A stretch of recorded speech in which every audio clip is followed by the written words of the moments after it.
Turning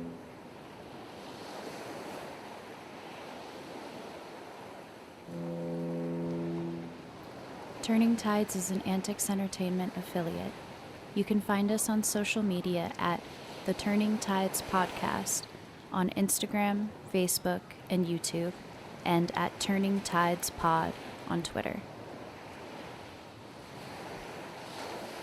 For more information, or if you're interested in sponsoring the podcast, please contact us at theturningtidespodcast@gmail.com. Thanks for listening. Warning: this episode of Turning Tides contains depictions of war, violence, suicide, sexual assault, gore, mature themes, slavery, and racism. The 17th century had been disastrous for Puerto Rico's development. Even more disastrous was the 16th century, in which the native Taíno population had nearly been wiped out. Across the island, the people hoped that the 18th century would bring new opportunities and wealth to the island and its relatively poor inhabitants. Puerto Rico's population was growing exponentially, with virtually no help from the metropolis of Spain. This natural growth had a lot to do with an exceedingly high birth rate. Additionally, the founding of new settlements turbocharged expansion. People had a lot more free time now that they didn't have to travel for miles just to hear Mass or go to the market. Following Añasco's example, several settlements were founded, and they began to flourish. Manatí was given its sovereignty from Arecibo. After being petitioned by the townspeople, the military governor of Puerto Rico agreed to recognize Utuado as a township, and in the 1740s, settlements truly began to explode. Pepino and La Tuna, as well as Caguyas, Bayamón, and Guaynabo, were all recognized. Later in the century, the towns of Rio Pedras, Guayama, and many others were founded. The common people still lived their lives similar to their ancestors, owning a hammock and a few plants they grew to feed themselves and their families. Hato owners still jealously guarded their ranches, but their time was dying. The first of the Hato estates would start to be divided up. This process would prove to be long and painful, but it was also necessary, as land was in short supply for the growing population. In spite of this unbridled growth on the island, the rest of the Spanish Empire was slowly suffocating under its own wealth. Throughout the 1730s, tensions between Spain and Britain were drawing the two European powers into what would become a never-ending series of wars. Spanish privateers were a huge problem for the British, as well as their colonial subjects. Although the Spanish privateers were founded under the pretense of stopping smuggling, they found lucrative success as raiders and pirates. Puerto Rico's strategic position made it a marauder's playground, and the headwind from the Atlantic current gave any privateer a significant advantage against unsuspecting merchant ships. This led directly to the War of Jenkins' Ear. This conflict was named after a British mariner had his ear chopped off by a braggadocious Spanish privateer. This was just another example of the many wars fought for dominance in the Caribbean between Britain and Spain. One of the main effects of this stagnant conflict was an increase in seafaring entrepreneurs in Puerto Rico itself. Pedro de la Torre, a resident of San Juan, became rich working as a quote-unquote coast guard in Puerto Rican Spain. The massive British fleet which patrolled the Caribbean was rumored to be on the brink of attacking San Juan, but fortunately, this attack never occurred. Puerto Rico was highly coveted, but their main defenses, their spread-out population, and tropical diseases made it a difficult island to capture and hold. There were major changes for Puerto Ricans during the 18th century due to the Bourbon reforms, which were sweeping across the Spanish state and their colonies. While much of the attempted reform was well-meaning, few decrees made serious changes to island life, and almost all of them were met with fierce opposition. To quote Fernando Picó, The Bourbon state of the 18th century, equipped with councils and committees, and obsessed by the language of reform, barely managed to govern the Puerto Rican state." Unquote. In 1755, the first of these reforms were implemented in an attempt to reshape the island in the king's image. He wanted to do away with smuggling forever. His plan entailed allowing Spanish trade companies to bring Spanish foodstuffs to the long-neglected colony in return for vast amounts of sugar and later coffee. The Royal Barcelona Company was given the exclusive license and quote-unquote free trade was permitted on the island. Shortly after, this same company was found smuggling in Puerto Rico. These reforms did very little for the common person. They still lived deep in the hinterlands, away from towns and authoritarian rule. They openly mingled with one another regardless of skin color. This was much to the chagrin of the local bishop, who tried with all his might to segregate the island. Those without land would make a deal with the local hacienda owner for the rights to an unproductive plot, or they would simply burn down a patch of virgin forest and begin growing on the plentiful topsoil that was left over. Spain found itself at war with Britain once more in the disastrous 7 Years' War. During this conflict, Cuba would be invaded and occupied, while the Rock of Gibraltar would be lost to Spain forever. Puerto Rico was once again in the sights of the lustful British. In the negotiations following hostilities, they entertained accepting Puerto Rico in exchange for Cuba. In the end, British sugar interests in the West Indies intervened. They were genuinely frightened by the thought of what Puerto Rican sugar could do to their protected and insular industry. Cuba was in turn traded for Florida and rechristened Great Britain's 14th colony in North America. The 7 Years' War had serious ramifications, some of which are still felt today. Great Britain demanded that their 13 colonies pay extra taxes to subsidize the massive colonial war effort. The grumbling colonists acquiesced, but years later, the resentment over unfair taxation would engulf the entire Atlantic seaboard in the War of American Independence. In Spain, the need to reinforce their island colonies was growing more clear than ever. The Irish Spaniard Alejandro O'Reilly was sent to Puerto Rico to write a report on the state of the island's affairs. O'Reilly was a decorated military officer who fought throughout the Spanish Empire. He had won the admiration and trust of the king. His report shed light on the inadequate state of island defenses, the inefficient agricultural practices, and the need for government intervention in order to prevent smuggling. His report also detailed the massive population increase, from only 6,000 inhabitants in 1700 to over 44,000 inhabitants in 1765. Somehow, these 44,000 people were only generating 10,000 pesos in taxes annually. Something was incredibly askew. O'Reilly realized the true wealth of the island wasn't hoarded by Spain, but it was being smuggled in every form imaginable. Entire fields were cultivated and livestock raised with smuggling in mind. Smuggling was incredibly profitable. Spanish authorities would tax and commission everything from enslaved people to the transport of goods. It wasn't a logical tax system, so the people went around the system, in spite of their supposed absolute rule. Ginger, tobacco, and indigo were all produced not for Spain, but for Puerto Rico's island neighbors and foreign markets. To stimulate legal trade, Spain sanctioned a new trading company to deal exclusively in enslaved peoples in exchange for hides and sugar from Puerto Rico. After the auction, these enslaved peoples would invariably end up working for sugar haciendas. This company was also found smuggling. The Bourbon State's authority was non-existent in the faraway colonies. They demanded that the Bishop of San Juan declare smuggling to be a sin.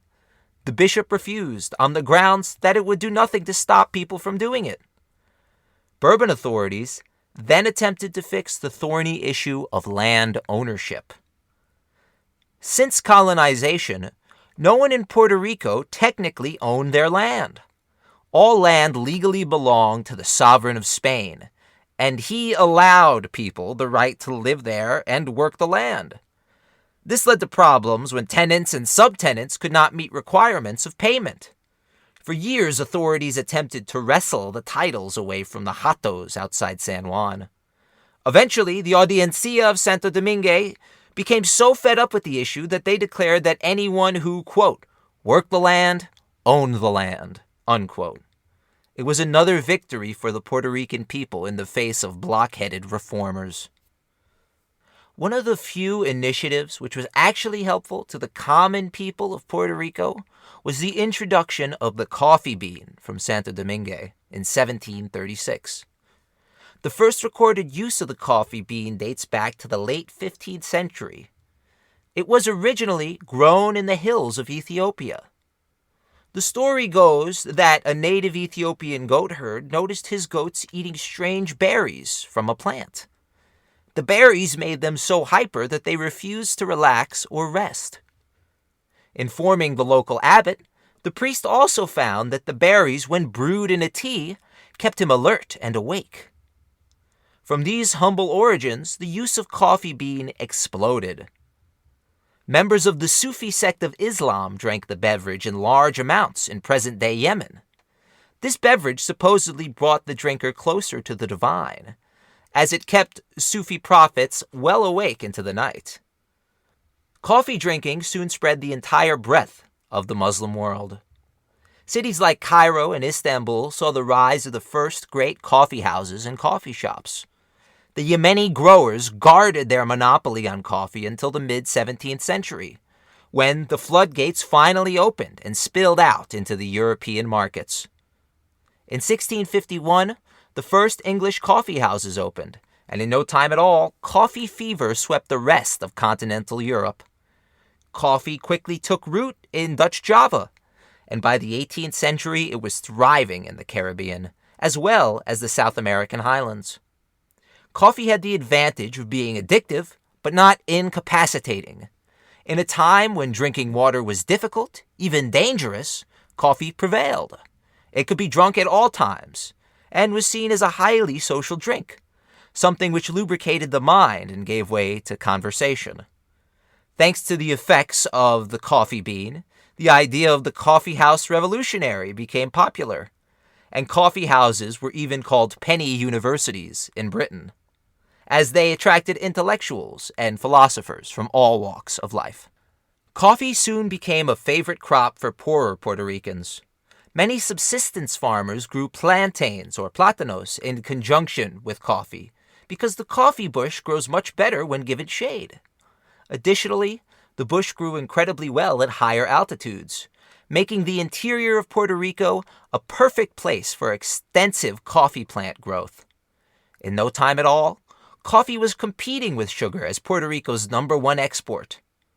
This competition came to an end with the American War of Independence, as American merchants needed to make up the deficit which arose due to the lack of British sugar and molasses from Jamaica. Once again, sugar was on top. With this surge, more and more enslaved peoples were forced into labor in order to keep the sugar mills profitable. With the population expanding greatly across the Americas, the need for new goods in foreign markets exploded. For the first time in world history, faraway markets such as those of Eastern Europe and Rio de la Plata were on the world stage. Their goods helped ramp up competition in a trade system that was similar to that of modern times. At first, Great Britain found itself dealing with a meager rebellion in the 13 colonies. Due to the incredibly competent leadership of men like George Washington and the Adams brothers, the United States found success on the battlefield and in the realm of world opinion. After the climactic Battle of Saratoga, the French and later the Dutch and the Spanish joined in on the side of the upstart colonies. By 1783, the immensely unpopular war was starting to affect the fabric of British life, so Parliament made the decision to sue for peace. They were terrified that a country which espoused the ideas of freedom and liberty would exist. This radical change would end up nearly destroying America's one-time allies, as the same ideas that lit the fire of the American Revolution would spread to France and Haiti. They would also culminate in the Spanish-American Wars of Independence. The world was about to be turned upside down. Spain's constant wars and foreign affair mishaps had serious effects on the life of Puerto Rico's economy. For whole decades, the situados failed to arrive. Merchants, soldiers, and priests had to be paid with IOUs. There was no hard money on the island. The few with money gave it to merchants for necessary food goods. Most of the time, hides or sugar were traded for food or enslaved peoples. It was a barter system which was enforced by the island's governors. Family was one of the few safety nets for Puerto Ricans during this time. The role of godfather became very prevalent. Whoever was made godfather or godmother was usually a member of the community who was well off and took pride in their role as a surrogate caretaker. It was a crucial position which kept countless Puerto Ricans out of poverty. The society was highly patriarchal, with the grandfather or father being in control of large families and their many familial dealings. Women were expected to remain at home and away from the public eye, especially if they were married. To give an example of the level of sexism experienced by women during this time, the following is an excerpt from Puerto Rico, A Panorama of Its Peoples by Fernando Picó. Quote, in 1787, Bishop Tres Palacios complained that women were not simply named Maria, and he forbade names with suffixes like Montserrat, Pilar, Alta Gracia, or Carmen, unquote.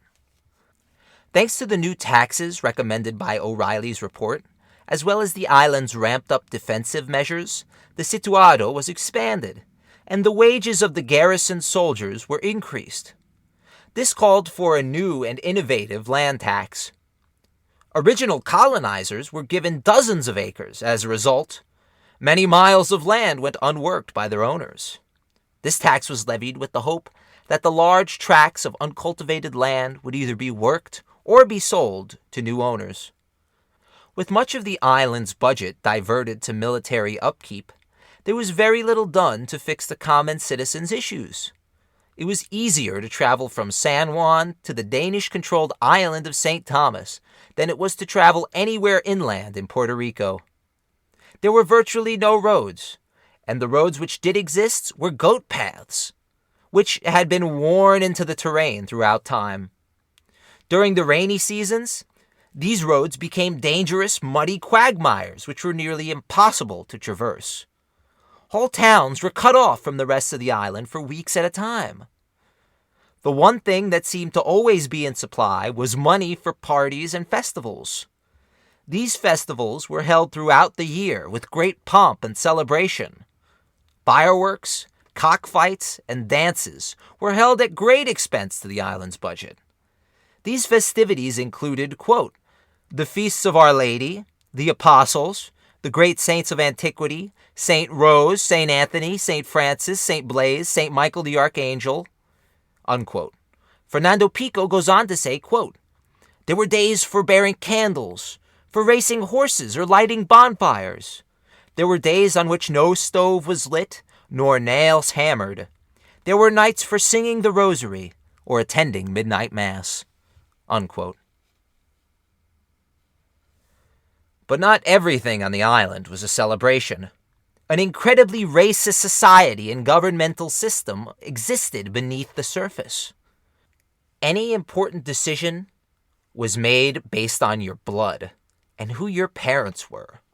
If you could prove your parents were both Spaniards, you would find yourself being given beneficial incentives in trade and legal affairs.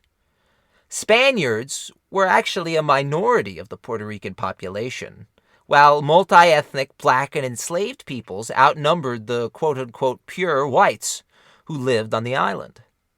In 1776, there were 30,000 whites compared to 29,000, quote, morenos libres, unquote, 4,700, quote, pardos, unquote, and almost 8,000, quote, slaves, unquote. The active campaign against multi-ethnic and black individuals would only become more outwardly violent. This is especially true in Puerto Rico, As early as 1783, laws and edicts were passed stating, quote, that the blacks and people of color may not carry with them under any pretext cudgels, sticks, or clubs on account of the bad use they have made with them, unquote. The edict goes on to state, quote, that none dare advise, protect, or hide in any form whatsoever the flight or concealment of slaves, convicts, fugitives, delinquents, runaway children, or married women who leave their husbands, unquote. The racist nature of legal Puerto Rico did not reach the countryside. There, white, black, and native people coexisted freely, usually out of wedlock and against the wishes of the religious powers on the island. To quote Fernando Picó, Puerto Ricans learned that racial segregation was against Jesus' gospel, not from the learned admonitions of the prelates who were appointed by the king, but from the daily practice of solidarity, unquote.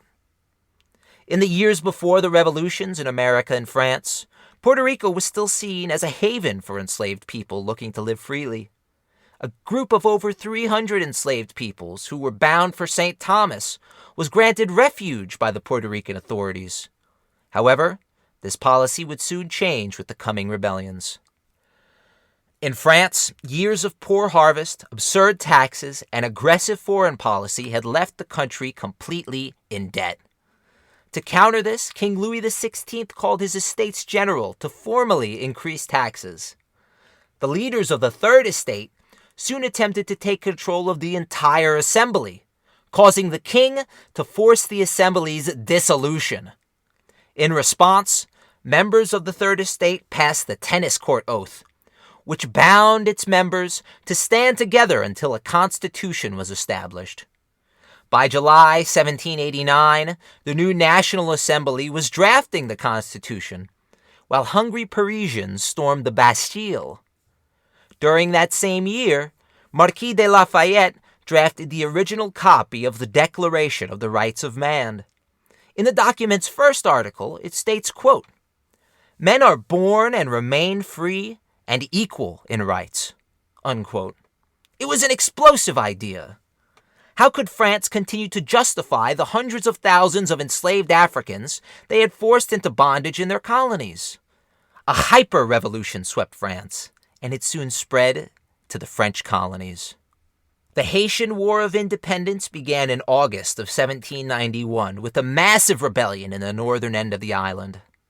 Enslaved peoples burned coffee and sugar plantations to the ground and placed the heads of French children on spikes to be paraded through town.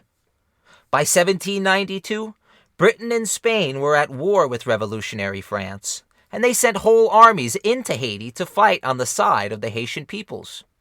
However, wherever the British army went, they reinstituted slavery, making them reviled by the population who would soon be enslaved by them once more. In their immense desperation, the revolutionary French government emancipated their enslaved peoples. Many multi-ethnic and free black Haitians now joined the French side and fought with distinction against the British. The main killer of the British proved to be yellow fever, which decimated their 50,000-man army.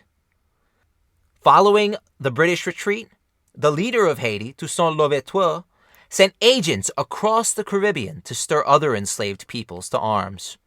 One such agent was accused of plotting an uprising in 1795 in Aguadilla. It would prove to be the first of many conspiracies in Puerto Rico in which enslaved peoples of the island would attempt to defend themselves and kill their enslavers. The horror show that was happening just across the Mona Channel had to be deeply unsettling to the conservative military men who ran Puerto Rico. However, with this destruction, many hacendados saw their chance, and sugar production exploded. Besides Brazil, French Santo Domingue had been one of the top producers of sugar, usually harvesting over 80,000 tons. Prices now rose dramatically across the globe, making its farming that much more profitable for Puerto Ricans. As discussed previously, enslavement and sugar production went hand in hand. Hacendados exploited the labor of enslaved peoples for over 9 hours a day, and if it was harvest season, this number went up to 14 hours a day or more. Enslaved peoples were fed the crushed cane that they harvested, and were often forced to work holidays and the Sabbath.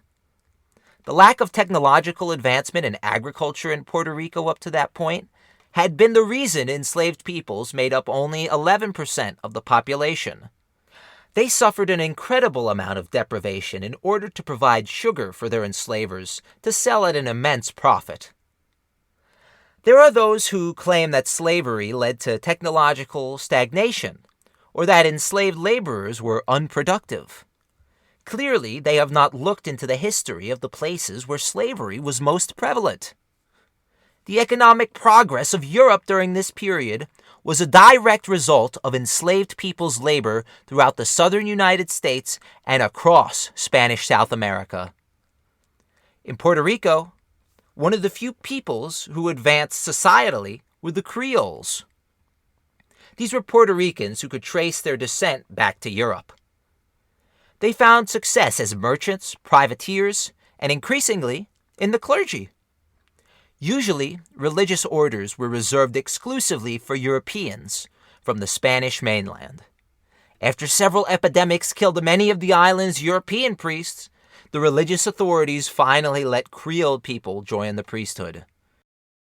To the bishop's disgust, Creole priests were soon found fraternizing with their flock and going to community dances. This quickly became commonplace throughout the priesthood, and it helped bring priests closer to the people that they were spiritually advising. The Creole priest soon became a symbol of Puerto Rican justice and mercy. Some of the first histories of the island were written in this period. Unfortunately, they were largely written by foreigners given their own impressions of the island. In each work, however, a common thread is sown. This island, they claimed, was in a period of incredible transition. It was no longer the backward money pit which Habsburg Spanish rule had considered it to be. It was diversifying. Something like self-sufficiency was within reach. One of Puerto Rico's first well-known artists thrived during this period of upheaval. José Campeche was a multi-ethnic painter who became famous in San Juan for his portrayal of religious scenes and contemporary aristocrats. By 1796, following years of war with France, the Spanish Empire signed a peace treaty, which made them allies with the revolutionaries.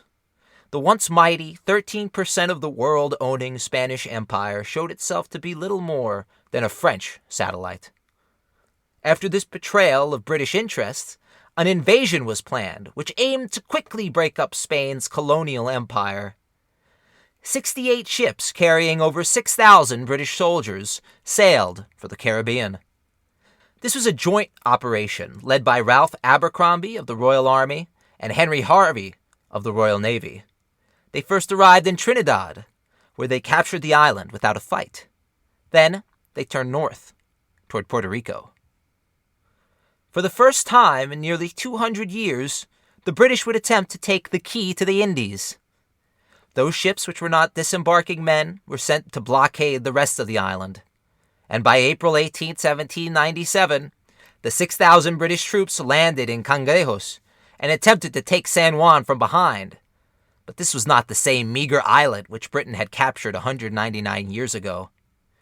It was a walled city, studded with defensive works at every turn. The British attack was held up at the Soldiers' Bridge. The entire population of the island was rising to meet the invaders. The attack on San Juan was quickly becoming the siege of Cangrejos. The British were being squeezed by hordes of local militias, trapped between a rock and a hard place, and having suffered over 200 casualties, the British practiced a modicum of prudence and retreated, never again to harass Puerto Rican shores. The general feeling amongst the locals after the British repulse outside San Juan was a great sense of pride. This was a massive, spontaneous uprising against a foreign invader. It was the Puerto Rican who sent the British scurrying back to their boats. Once again, Puerto Ricans took charge of their own destinies and showed themselves to be more than capable of holding off the British menace. In Italy, a Corsican citizen named Napoleon Bonaparte was swamping his enemies on the battlefield, and later in the political backrooms of France. By 1800, his coup had granted him the title of dictator. By 1802, he had sent massive reinforcements to his Caribbean colonies. Following the Haitian occupation of Spanish Santo Domingue, Leclerc's expedition of over 20,000 hardened French soldiers landed in Haiti to remove Louverture and re-subjugate the black Haitian population. They succeeded in controlling most of the locals, using lies and cajoling to manipulate the population. The few Haitians who were still fighting the French took to the mountains where they were, quote, deprived of water and food. The black troops had to chew on balls of lead in the hope of quenching their unbearable thirst. They suffered without complaint, out of hope for vengeance, unquote. Following Toussaint's capture and his death in the French dungeons, the rebellion recommenced. Truly barbarous fighting characterized Haiti throughout 1803. So horrifying was the brutality that the French were infamously credited with the use of one of the first gas chambers. They would burn volcanic sulfur to suffocate whole ship bellies of black prisoners. Leclerc wrote to Napoleon that he wanted to, quote, destroy all the blacks in the mountains, men and women, sparing only children younger than 12, unquote. Leclerc would be dead by 1804, taken by yellow fever. The horrifying acts of revenge in which the French took part in caused many loyal black French troops to switch sides. 50,000 French soldiers and civilians would be dead. 200,000 black Haitians would be brutally killed as well. But they would eventually gain their independence. With Napoleon's rise as emperor, the French would find themselves at war with the better part of the world. In 1804, the combined French and Spanish fleets were destroyed during the Battle of Trafalgar. This ended all effective communication between the Spanish mainland and their colonies in the Western Hemisphere. Lacking a merchant marine and the ability to trade with the colonies, Spanish authorities finally allowed Puerto Rican goods to be carried in foreign vessels. These vessels were almost exclusively American. This increased the already substantial trade relationship which existed between American merchants and the Puerto Rican market. Puerto Rico's central location and ability to grow resources piqued the interest of many American lawmakers. In 1808, events in Spain were becoming hectic. Charles IV took the unprecedented step of abdicating the throne in the middle of war with Britain. Fearing his son's proclivities toward Great Britain, Napoleon stepped into the succession crisis. He forced Ferdinand to abdicate as well, in favor of his own brother, Joseph Bonaparte. Napoleon never counted on the Spanish people's reaction to this unprecedented decision. A massive rebellion was furiously put down in Madrid, and similar insurrections spread like wildfire in the conservative Spanish countryside. A medieval Spanish decree stated that when the king was away or not present, the subjects could rule themselves. Juntas, or councils, sprang up to administer these fledgling rebellions. The battle lines were now drawn. There was French Spain, which controlled the northern half of the country and were bolstered by the French army. And there was Royalist Spain, which fought for the restoration of the Spanish monarch Ferdinand and had the support of the British, both militarily and economically. In an attempt to force the Spanish colonies into loyalty, Spanish delegates from France's satellite kingdom were sent to South America and the Caribbean islands. In Puerto Rico, the delegate was thrown in prison on the governor's orders. An angry mob wanted to stone the Spaniard to death. Puerto Rico was firmly on the side of the deposed Spanish king, Ferdinand. In 1809, the junta called for Puerto Rican delegates to meet in Spain. This would mark the first election on the island. The Cabildo of San Germán drafted a statement for the junta, which stated that they supported the Spanish King Ferdinand, quote, "But if by divine disposition the Spanish peninsula were lost, let this island remain independent and in free determination to elect the best means for the conservation and subsistence of its inhabitants," unquote. The first man chosen to represent the island in the Spanish courts was Ramon Power y Geralt, an Irish Puerto Rican who wanted liberal reform and lower taxes. He would ask Spain for concessions to make Puerto Rico more sustainable, including lifting certain customs duties, as well as exonerating growing haciendas from the sales tax. The ruling junta called the courts to order. In an attempt to show their willingness to compromise with the colonies, they elected Ramon Power as vice president of the courts. He would struggle for nearly 3 years trying to convince his comrades to pass a constitution, as well as the reforms he presented. As the courts met in Cadiz, events were snowballing on the American mainland. In Mexico, a priest named Miguel Hidalgo led a rebellion, which quickly began marching on Mexico City. This uprising permanently halted the Situado. A similar rebellion started in Venezuela, led by Francisco de Miranda. After defending themselves against the British attack, Buenos Aires rose as well. In no time at all, nearly all of South America and Mexico were alight with insurrectionary movements. Many of them were successful early on. However, the various rebellions became disorganized as they lacked a clear unifying message. By 1814, nearly all of the various uprisings would be extinguished, and the few cells of resistance would be driven further and further into the South American hinterland. These events had serious ramifications for Puerto Rico. Under the leadership of Governor Salvador Melendez, all things liberal on the island were crushed. Melendez went so far as to purge the San Juan Cabildo and had several well-known townspeople arrested. Additionally, he sent over 2,000 Puerto Ricans to fight against their brothers on the South American mainland. This military expedition sapped the coffers of the small island even more. The Creole elite, the most liberal of the upper classes in Puerto Rico, was a small group already. Spain would go on to gaslight them into believing that their want for an independent or self-governed Puerto Rico was radical. The last thing these elites wanted to be was associated with a radical movement.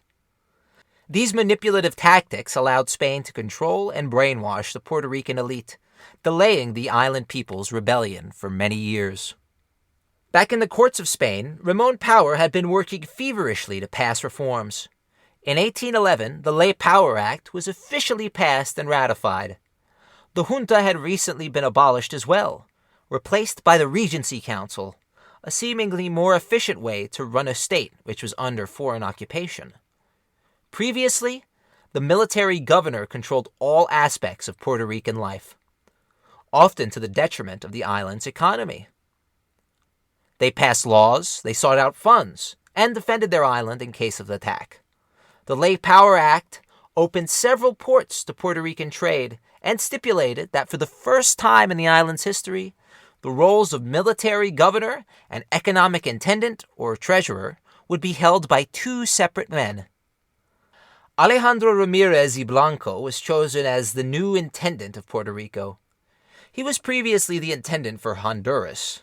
He would now be tasked with fixing Puerto Rico's failing economy. It took several years for Ramirez to find his way to the island. In the interim, he stayed in Cuba and saw the process of producing sugar in the mills firsthand. His arrival brought sweeping changes across the island.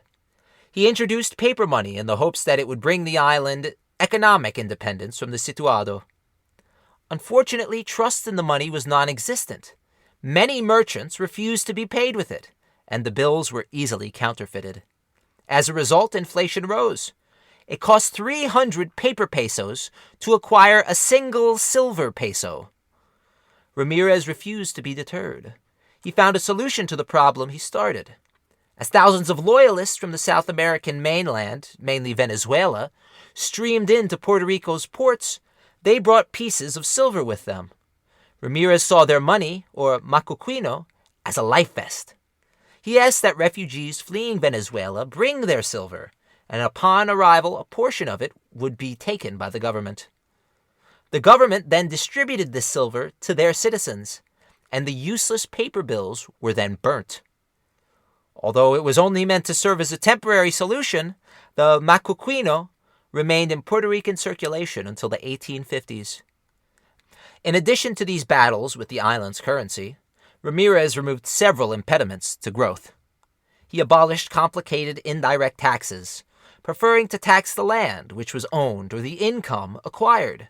This vastly improved the island's economic health and encouraged immigration. Throughout this revolutionary period, the population of Puerto Rico was exploding. Due to natural factors and foreign immigration, the 44,000 inhabitants listed in O'Reilly's 1765 census were now 155,000 inhabitants in the year 1800.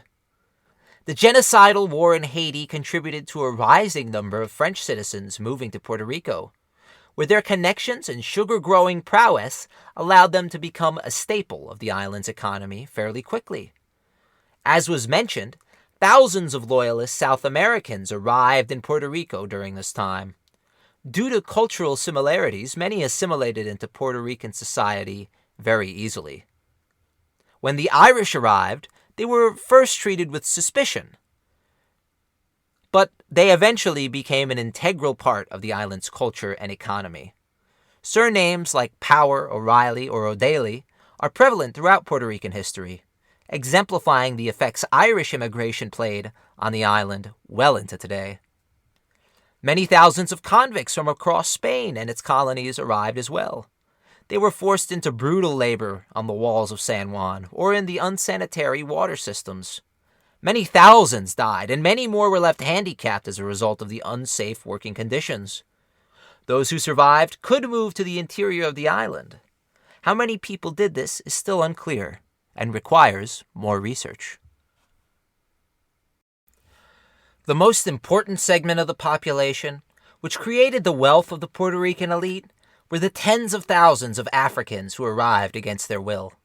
The number of enslaved peoples who were brought to the island doubled from 7,000 in 1776 to over 18,000 in the 1800s. This number would balloon to over 40,000 in the 1830s, hitting its zenith in the 1840s, when Puerto Rico had over 50,000 enslaved peoples trapped in bondage. The age range of the enslaved peoples taken from Africa to Puerto Rico during this time averaged out at 14 years old for boys, and only 12 years old for girls. Their journey was treacherous. Many enslavers would pack their ships to bursting with human beings. Those with smallpox were thrown overboard. Once on the island, many enslaved people suffered intense forms of what can only be described now as PTSD. Many killed themselves. Some believed that when they died, their spirits would be able to return home to Africa. 12.5 to 15 million people were enslaved, and their descendants continue to be abused and neglected by government officials and public servants to this day. While no form of reparation or restitution has been issued, nor supported by the people who profited from this horrific excuse for an industry. In fact, following their emancipation, many enslaved peoples were forced to work for their masters and pay them back for the honor of being emancipated. On March 19, 1812, the first Spanish Constitution was signed into law. It promoted personal liberty and the inviolability of property. In Puerto Rico, it ushered in a time of mass celebration and liberalization. For the first time, town councils and local delegates were placed in charge of the settlements. Previously, the Teniente Aguilera had complete control, and the councils were merely glorified advisors. With these well-meaning reforms enshrined into law, the other side of the coin was revealed to the Creole population of Puerto Rico. The American colonies were not equally represented in the Spanish courts. Additionally, Spanish citizenship was jealously guarded. One had to prove beyond doubt that both of one's parents were Spaniards. Anyone who could not prove this was only considered a subject of Spain, not a citizen. A person could gain their citizenship through services to the state, or they were required to pay vast sums of money for the honor. Many Puerto Rican Creoles cared little for Spanish citizenship. Instead, they wanted to peacefully live their lives and increase the size of their wallets. By 1813, Ramon Power would be dead, a victim of the yellow fever epidemic which had swept Spain. José María Quiñones was elected to replace him. He was a liberal lawyer from San Germán. However, by the time he arrived in Cadiz, the Constitution of March 1812 was abolished, and Ferdinand was proclaimed absolute monarch. Upon hearing the news, Quiñones set about pleading with the king to keep some of the meager reforms which had been passed by Power. Back on the island, elections were halted, local councils were uprooted, and absolute rule was reinstated. All of this left a bitter taste in the mouths of the many liberals who had fought to return King Ferdinand to power. They lost loved ones and family in the hope that their sacrifices could bring about a better future. All they got was more of the same. They traded the tyrant from Paris for the tyrant from Madrid. As Napoleon lay defeated, the war to defeat Spain garnered more support throughout the Americas. These rebellions were energized even further by the frenetic, unyielding Simón Bolívar. Following the return to absolutism, there was a crackdown on liberal thinkers, in which many were jailed. King Ferdinand attempted to ingratiate himself with the island which had so graciously fought and defended him. In 1815, he began implementing the Cédula de Gracias. This was an economic reform package which was meant to stimulate foreign immigration, promote sugar haciendas, and provide incentives and tax breaks to merchants and shipping companies. The task of implementing the reforms fell on the shoulders of Alejandro Ramirez, who was allowed to stay on as the island's intendant. Immigrants who converted to Catholicism now had economic incentive to move to Puerto Rico. Touching on how these reforms were implemented, the following excerpt is taken from Puerto Rico, an Interpretive History, Pre-Columbian Times to 1900, by Olga Jiménez de Wagenheim. Quote, "Once on the island, white heads of household were given 6 acres of land for each member of their families, and another 3 acres for each slave they owned. Free blacks and mixed heads of family, by contrast, received half this amount. With regard to tax holidays, white families received 10-year exemptions from various taxes, while non-whites were exempted for only 5 years." Unquote. Additionally, the island could now trade legally with several foreign nations. These trade deals usually involved an increased markup or tax, but it was much closer to the free trade which Power and Quiñones had envisioned. The Cédula de Gracias marked a major milestone for Puerto Rico. The level to which the economic reform package helped Puerto Rican citizens, on the whole, is debatable. It is true that following its implementation, the Puerto Rican population nearly doubled. By 1834, there were 358,000 people on the island. However, the lifting of trade barriers merely emboldened smugglers with legal precedent. The willingness for the king to compromise on the issue of smuggling exemplified the fact that the will of the lone smuggler could be greater than that of the king. When rebellion and insurrection began bubbling up in South America, vultures from the United States saw it as an opportunity to, you guessed it, make money. They quickly ventured to Buenos Aires, or Caracas, and were sent out as privateers upon arrival. The crews, composed mainly of Americans, ravaged Puerto Rican shipping. The Puerto Rican governors responded by backing their own privateers as a means to defend themselves. The rebellion was so widespread in the Spanish Americas that more reinforcements were needed. As they sat in Cadiz, preparing to depart, something extraordinary happened. Their liberal officers stirred them into rebellion, rallying them to demand a return to the Constitution of 1812. The king, feeling the walls closing in, realized he had no choice. He gave in to the rebels' demands, and the Constitution was passed into law once more. By 1822, the Puerto Rican delegate to the courts, Demetrio O'Daly, had his act enshrined in law, and Puerto Rico officially had a government which had separate civil and military divisions. One of the government's first actions was to brutally put down an uprising in which 2 enslaved peoples were shot. 2 were sent to hard labor prisons, and a dozen others were punished by their enslavers.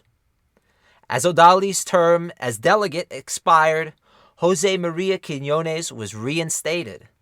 Unfortunately for Jiménez, when he arrived in Spain, he learned an awful piece of news. The French army, under the orders of conservative King Charles X, had marched into Madrid and reinstated absolute rule. Military Governor Miguel de la Torre could not have been happier that this had taken place. La Torre was a die-hard conservative who had recently been removed as the military governor of Venezuela after Simón Bolívar trounced him at Carabobo. He quickly went about consolidating his grip over the island and its inhabitants. La Torre would become the longest-serving military governor in Puerto Rican history. His rule was one of authoritarianism, oppression, and bullish racism. The island was kept in a state of siege, as La Torre feared that Bolívar's army would land in Puerto Rico at any moment. He had some reason to fear. Bolívar's right-hand man was a Puerto Rican named Antonio Valero. Puerto Rico would only suffer 2 small raids conducted by South American forces. The events of September 1822 should have given La Torre some insight that his real problem would not come from the south, but from the north. Puerto Rican sugar and molasses had become staple products on many American shelves. And with the incentives granted by the cedula, the relationship between powerful American interests and Puerto Rican producers only increased. A former fighter alongside of Bolívar, Ducos de Holstein, was a soldier of fortune from Alsace. He intended on landing in Puerto Rico with 500 soldiers. Once on the island's west coast, he would declare the Republic of Boricua. To help him on his quest, he sent agents to the island to rouse the large population of enslaved peoples. These agents fed the people the false idea that once declared a republic, Holstein would abolish chattel enslavement. The conspiracy was reported and put down, with several of the main conspirators being shot. Holstein was held up in Curacao, where the local Dutch government had arrested him and his men. This demonstrated how subversive thinking was becoming more prominent throughout the island. The expedition had been funded by Puerto Ricans and likely by U.S. citizens who felt manifest destiny pointed not only west, but south toward the Caribbean as well. At this time, the United States was showing serious, let's say, interest in their neighbors' resources. In 1823, President Monroe had introduced a doctrine which called for all European colonizers to halt expansion immediately. America was demonstrating early on that it had no problem becoming involved in its neighbors' foreign affairs. As war raged in South America, and South American privateers increased their attacks on neutral shipping, the U.S. created a Caribbean armada to better protect itself. Additionally, their diplomats demanded an end to all privateering in the Caribbean by both Spanish and rebel vessels. Due to the intervention of the United States, many privateers ceased their operations outright or were forced to continue as full-blown pirates. One of these Puerto Rican pirates would be dubbed the last pirate of the Indies, Roberto Confresi. Confresi was born in 1791. His ancestry may have been Jewish by Czech extraction. Following the death of the pirate Jean Lafitte, there was virtually no major players along the Spanish-American coast. Confresi found a niche right away as he proved to be bloodthirsty, bold, and daring.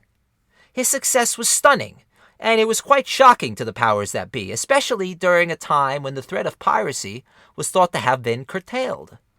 Confresi was incredibly brutal toward any mariner he found, unless they were Puerto Rican. A famous story goes that after capturing a schooner with a native of the island on board, he returned to Mayagüez and left the boy there, unharmed. His favorite spot from which to ambush was the small, uninhabited island of Mona, named after the same causeway of water which separated Hispaniola from Puerto Rico. From this position, unsuspecting American and British ships fell easily to the last pirate. It became so bad that an American naval patrol, believing Confresi to be in the area, effected a landing in Arecibo, causing a small international incident between Spain and the United States. For the next 2 years, the authorities searched, and Confresi eluded them, only to reappear right under their noses, capturing a European trading vessel. His pirating career began how it ended, with extreme violence. A Spanish task force was formed to apprehend him. They caught up with his flagship, Anne. Realizing he would not be able to outrun the Spanish vessel which ambushed his ship, Confresi ordered the Anne to be sunk off the coast of Guayama, and he took off inland. Confresi would finally be captured by 3 members of the local militia. He claimed to have 4,000 pieces of Spanish gold, which he attempted to use to bribe the officials. To this day, the gold has never been found, nor recovered. Confresi's bribe was refused, and he was placed in front of a military court for punishment. The trial was a mere formality. Everybody knew the pirate would be sentenced to death. A firing squad was formed as Confresi's crimes were read to him. He asked for no eye covering. His last words were supposedly, quote, "I have killed hundreds with my own hands, and I know how to die. Fire!" Unquote. He was 33. Today, Confresi's legacy is akin to a folk symbol of Puerto Rican spirit, with statues of him adorning the island. With Confresi's death and the ending of the Spanish Wars of Independence, life changed significantly for Spain, its holdings, and the world at large. Bolívar failed to have the various new states and countries recognized as a federal body. His dream was to unify South America, akin to the United States. His failings had to do with several different factors. The separate new states all presented their own specific challenges, and with the war's cessation, a massive economic recession swept the fragile countries. The various leaders of these fledgling countries preferred to go it alone and attempt to fix the problems on their own doorsteps first. This left Bolívar embittered, and he died an unhappy man in 1830, after years of fighting for his beliefs. Back in Puerto Rico, Latour's governorship was harsh and imposing. He occasionally made attempts to improve island life. However, his rule was marred by the incredibly racist laws he enacted against enslaved peoples and free black people. For example, some of the ways he attempted to improve island life: he appointed doctors to aid the population of San Juan during a particularly nasty outbreak of food poisoning. Additionally, he opened up several primary schools using local funds, and he had the San Juan Theater opened. He was jokingly referred to as the governor of the 3 Bs: baile, which is dance, botella, which is drinking, and barajas, which is gambling.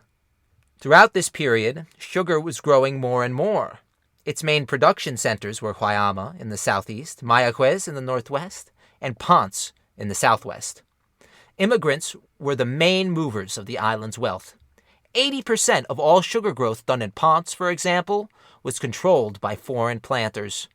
Most merchants were also foreign. They used their connections from Danish St. Thomas to ingratiate themselves with the international market. The foreigners who grew sugar were either Frenchmen or Venezuelans, who were now back on their feet after losing everything in the recent upheavals in their homelands. The foreigners who traded with these sugar planters were increasingly from Corsica and the United States. Gone were the days of the hatos. Only 18% of the island's used land could be considered ranch space, while over 80% was used for growing sugarcane, coffee, and other cash crops. Following the Haitian Revolution, enslavers across Europe and beyond became terrified that they would meet the same fate as their counterparts in French Haiti. Following the Napoleonic Wars, Britain took the lead in the campaign against enslavement. They would become one of the first countries to outlaw enslavement outright. They were putting increasing pressure on every country to put an end to it. In 1817, they succeeded in getting Spain to agree to end the trade. However, Puerto Rican government officials had vested interest in keeping the plantation-based economy afloat. Latour went around this new law and gave special licensing to companies dealing in enslaved peoples. As most of the world did away with the slave trade, Puerto Rico doubled down. In 1826, a revolt was brewing in Puerto Rico. a group of enslaved peoples planned to set fire to the sugarcane fields right before the harvest. They would then attempt to take the local barracks, which contained weaponry. Their plan was reported by an enslaved person the day before the rebellion was set to begin. The informer was given 5 pesos and granted their freedom. While 30 enslaved peoples were arrested for their role in the uprising, 20 were executed. Several more were sentenced to hard labor in the dockyards, and the rest were sentenced to life in prison. In response to this, Miguel de la Torre passed the 1826 Reglamento de Esclavos. These were the new guidelines which all enslaved peoples were required to follow. The orders dictated how enslaved peoples should behave, what they should do, and who they can and can't sleep with. The Reglamento also detailed how enslavers should treat their enslaved peoples, but it provided no punishment for enslavers who failed to comply. In 1833, King Ferdinand died. Following his passing, there was much debate over who would be his successor. In the north of Spain, conservatives supported Ferdinand's brother Carlos. In the south, the liberals supported the Queen Regent Isabella. The liberals passed the Constitution of 1836, and the conservatives rebelled in response. This started the Carlist Wars, which would rage on and off for more than 30 years, ultimately resulting in a conservative victory. In the meantime, the new liberal government attempted to placate the island of Puerto Rico. They informed the island's leaders that special laws were being considered for Puerto Rico and Cuba. Finally, after hundreds of years of mismanagement, Puerto Rico would have laws which would attempt to deal with their specific problems, rather than the problems the metropolis deemed they had. Sadly, these special laws were delayed until the late 1860s. The Puerto Rican delegates were not accepted at the courts, and the Spanish Constitution did not confer its rights to Puerto Ricans. Upon realizing these laws were not going to be presented anytime soon, the few separatists on the island conspired to overthrow Spanish rule. Members of the Granada Regiment were planning the coup, and by 1838 they believed they had enough support to go ahead with the attempt. Unfortunately, the ringleaders were denounced by a member of the conspiracy. Several escaped off island. One with the surname of Jiménez was arrested and found strangled in his cell the next day. As a result of these subversive elements, the Granada Regiment was disbanded, and more initiatives introduced to attempt to placate the population. The government continued its crackdown throughout the following years. A passport was now needed to travel from one town to another in Puerto Rico. Laborers who did not own land were registered and had to provide proof of gainful employment. The unemployed were considered vagrants, and many were forced to find land from a kind hacendado or move to the towns. Madrid would eventually abolish this law. Even the Spaniards considered it a breach of personal rights. Very few people had traveled the extent of the island. Additionally, communication between towns and building of roads were virtually non-existent. For example, if one were to walk from Utuado to Arecibo, they would have to wade through the same river 23 separate times along the journey. Needless to say, this made traversing the island next to impossible. Throughout the 1830s and 1840s, Puerto Rico would attempt to defy the international laws banning the trade of enslaved peoples from Africa. This led to the capture of the town of Toa Baja by enslaved Africans. They rallied around their native tribe and took the barracks during the night. Then they attempted to capture the local church, where they planned to call the thousands in bondage to arms.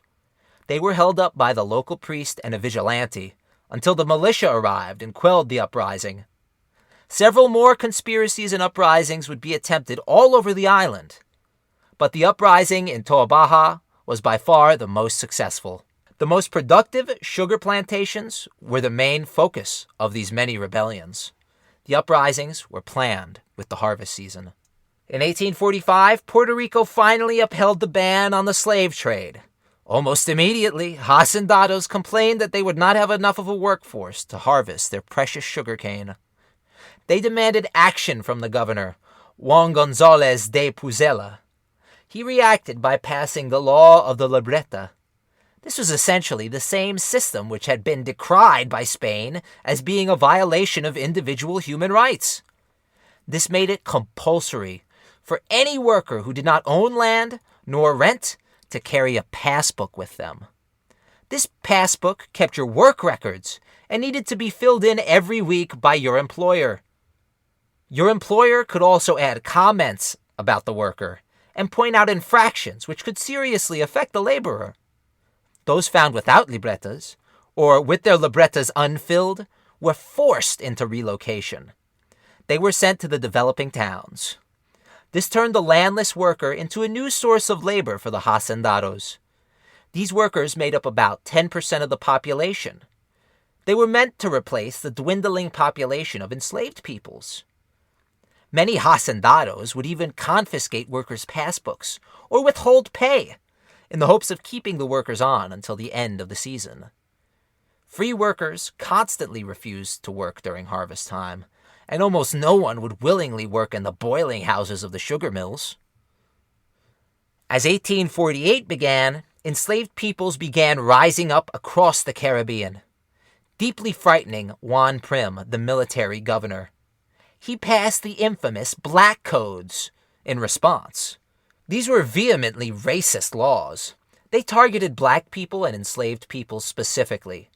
Article 2 of the code states, quote, "Any person of the African race who takes up a weapon against a white person, even if the aggression is justified, shall be shot if they are slave, or have their right hand cut off by the executioner if they are free," unquote.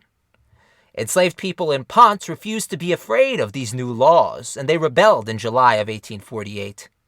3 were killed by firing squad, and enslaved peoples from neighboring haciendas were forced to watch the executions.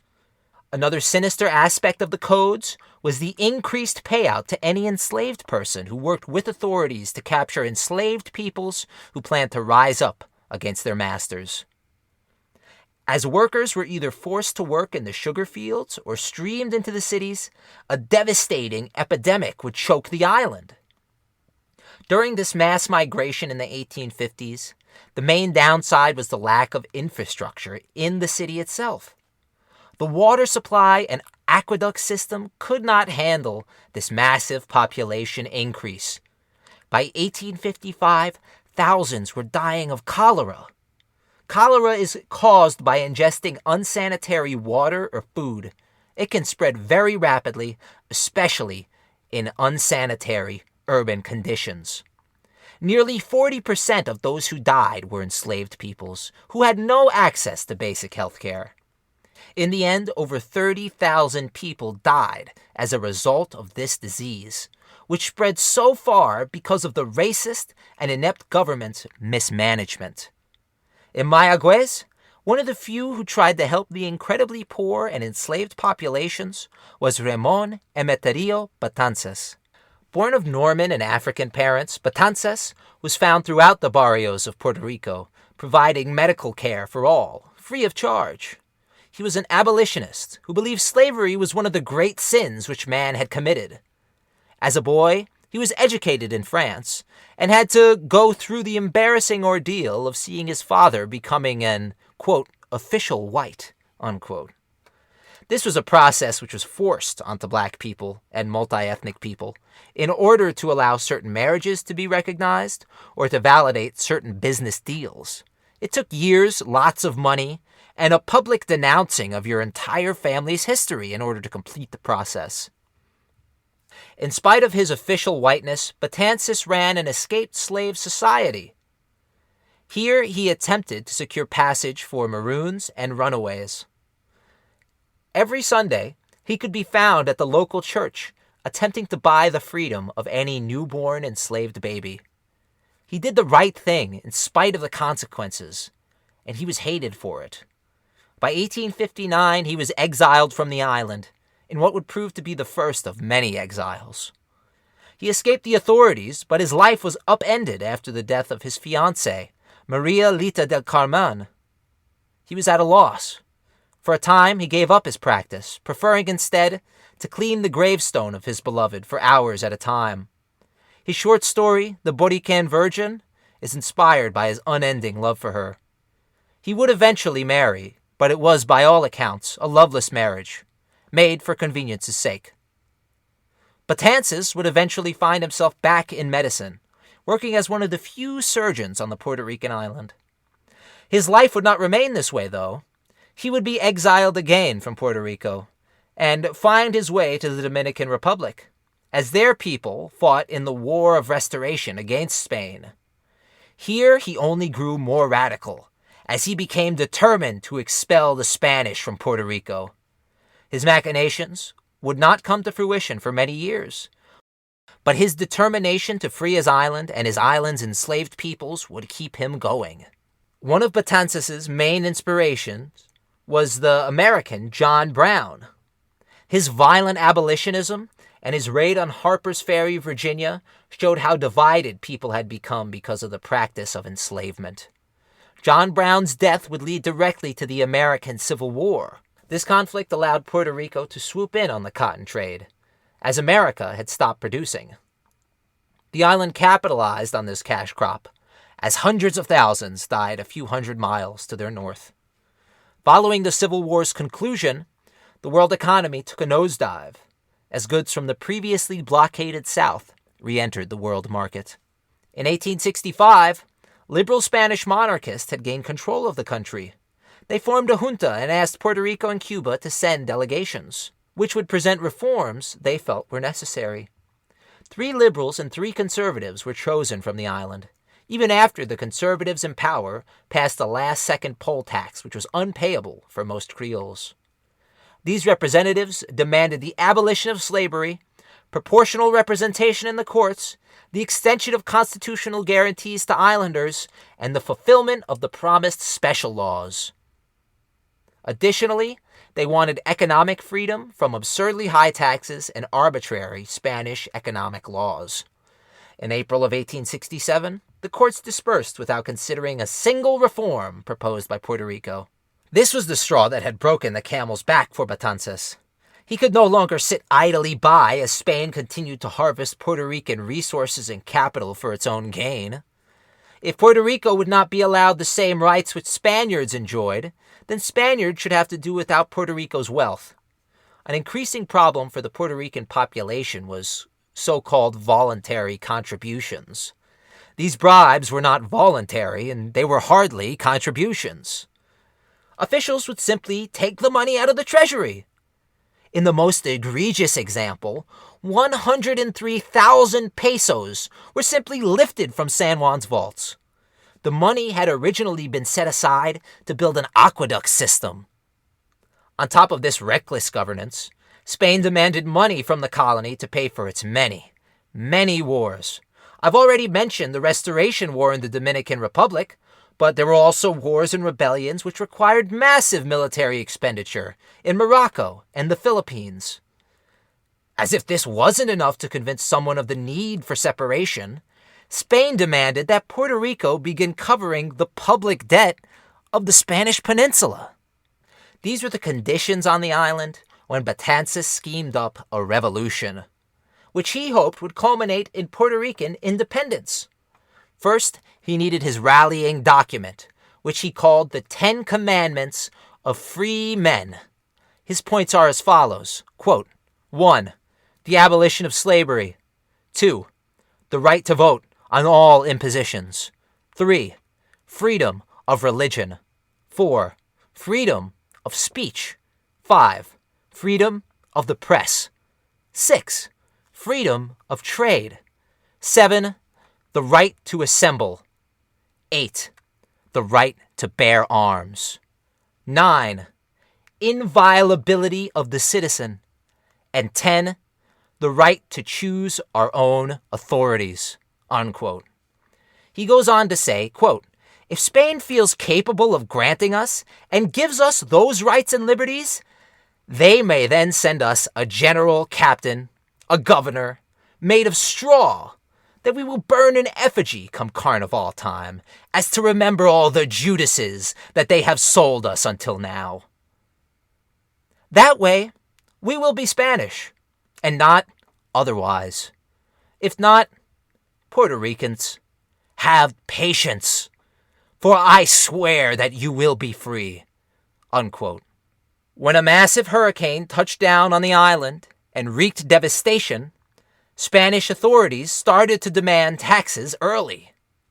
This was the moment to strike. Liberal idealists, Black Puerto Ricans, and Creoles led the various rebellions across the island. Their main gripe was economical, as many were forced into bankruptcy thanks to the extravagant payments demanded by local merchants on loans. Another reason was the racism displayed by the island's governors. One rebel was a black man named Pascasio Lemort.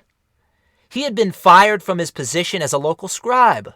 The reason given by his employer was that, quote, "his mere presence was distasteful to my visitors," unquote. Another military officer named Bernabe Paul was removed from his post because of the color of his skin. It seemed all of Puerto Rico's oppressed populations were present when the revolt was scheduled for September 29th, 1868. It would end up being known to history as the Grito de Lares.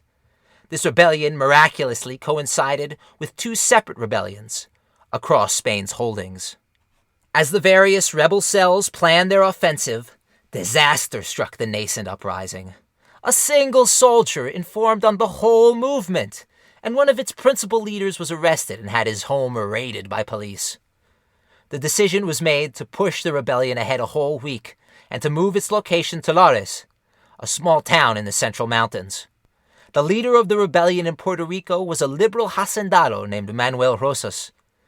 As the 600 rebels converged on his estate, he roused them with a fiery speech in which he decried the Spanish government and called for the abolition of taxes as well as the end of the libreta system.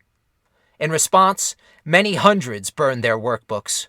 Cries of "Long live free Puerto Rico! Liberty or death!" resounded in the cold night air. The 600 left for Lares. Upon arriving in the town, they arrested the mayor, and a dozen Spaniard houses were ransacked. The 600 proceeded to occupy Lares, tearing down portraits of the Queen and declaring a free Puerto Rican republic. Bernabe Paul, once barred from participating in the Spanish government, was named the republic's first Secretary of State. In Lares, the crucial decision was made to hear midnight mass instead of marching on the next town, Pepino. As daylight broke, the 600 soon realized their advantage was lost, but they still attempted to carry the town regardless. The mayor of Pepino was ready. He rapidly brought in reinforcements from nearby Aguadilla. These loyalists held the town against repeated assaults by the rebels, who were continually frustrated by the defenders. Many of these rebels were workmen and poor farmers, armed with only machetes and spears against rifle companies. The 600 retreated to the hills after suffering many casualties. They still believed they could hold out there until Betances arrived. Little did they know, he had been on the lam for weeks. Traveling to Danish St. Thomas, he had been tailed by officials at every turn. He evaded authorities, but the ship and supplies meant for Puerto Rico were impounded. The rebellion was over before it had begun. By December of 1868, 545 of the 600 had been captured. Among those arrested was Mariana Brachetti, who sewed the original Puerto Rican flag. Another woman would be arrested for attempting to rouse a separate rebellion in Ponce. While in prison, 7 men were charged with death. Their sentences were never carried out. Instead, they were sent off to Spain. Of the rest, 80 died in prison of a yellow fever outbreak. The other prisoners were all pardoned by the Spanish government. Following the Glorious Revolution. During this revolution, the moderate Isabella had abdicated in favor of the radical Democrats and progressives. However, this republic would be short-lived, as the conservatives would achieve victory and maintain their grip on Spain until the 20th century. In Cuba, a 10-year-long war began with the Grito de Yara. America would stick their noses into this issue in 1898, leading them to eventually annex Puerto Rico. In 1873, 5 years after the revolution, Puerto Rico and Cuba would finally abolish slavery. By 1897, Puerto Rico was given the right to home rule. This right was rapidly taken away following the United States annexation of the island. In the nearly 400 years since Taíno decimation, Puerto Rico had changed exponentially. By 1870, the island could boast a population of 600,000. Many great powers had watched their might crash against Puerto Rican palisades before returning home, defeated. With the rise of a new liberal regime in Spain, change was promised, and in a lot of ways, change would come. From the island's first inhabitants, to the first battery placements at El Morro, all the way to the Grito de Lares, the Puerto Rican people have had anything but a stagnant history. Their struggles have culminated in a truly dynamic culture, which still has many issues to confront to this day. Racism, machismo, and homophobia are still very much a part of Puerto Rican society. These ideas are based on ignorance, and unfortunately, ignorance is one of the main tools utilized by authoritarians to control entire populations. There's a reason why Spain refused to build a university on the island. There's a reason why, quote-unquote, mixing races was seen as impure. And there's a reason why Puerto Rico is still used parasitically by the United States as a tax shelter for billionaires and a naval base to this day. This series was meant to educate not just you, the listener, but also myself. I've always been interested in where I come from, as I'm sure many people are. Throughout my research, I learned to fall in love with an island I've never set foot on. I also learned just how many barriers were put in the way of the majority of Puerto Ricans trying to make a decent and fair living. Authoritarianism was the disease spread by a broken state. One needs only look at the absurd conservative values being supported by government officials, as well as the great deal of the American population today, to see just how low authoritarians could go. African studies being banned, LGBTQIA plus children forced to conceal their identity, and women made to live as incubators in the pursuit of population growth to fuel the workforce. The arguments have not changed, they have just become more insidious in the way in which they're presented to the population through the media. As Puerto Ricans saw their independence drifting away through a window stained with the blood of those who died for independence, they were left empty-handed. Finding themselves between a rock and a hard place once again, the best they could do was just survive.